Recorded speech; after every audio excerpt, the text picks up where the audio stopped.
প্রিয় দর্শক আসসালামু আলাইকুম। প্রিয় দর্শক, আপনারা স্ক্রিনের মধ্যে যে গাছগুলো দেখতে পাচ্ছেন, তো বন্ধুরা সেই গাছটির নাম হচ্ছে সর্বিকলা গাছের চারা।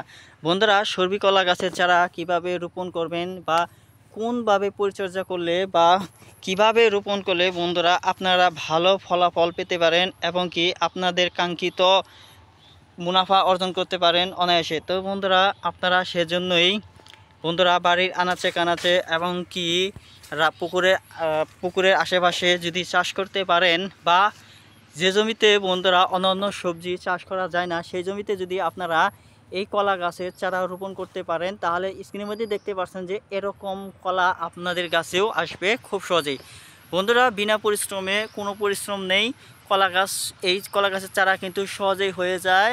বন্ধুরা, আপনারাও পুকুরের আশেপাশে কিংবা বন্ধুরা অন্যান্য সবজি যেখানে চাষাবাদ করা যায় না, সেখানেই বন্ধুরা আপনারা চাষাবাদ করেও সহজেই বন্ধুরা অনেক কলা চাষাবাদ করতে পারবেন এবং কি কলার বাম্পার ফলন দেখতে পারবেন এবং কি আপনারা এই কলাগুলো বাজারে বিক্রি করে অনেক টাকা মুনাফা অর্জন করতে পারবেন সহজেই।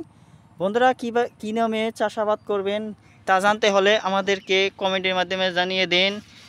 যারা যারা আগ্রহী তারা জিজ্ঞেস করুন কিভাবে এই কলা গাছগুলো চাষাবাদ করবেন। আমরা আপনাদেরকে পরবর্তী ভিডিওতে বিস্তারিত জানিয়ে দেব। ধন্যবাদ আপনাদেরকে।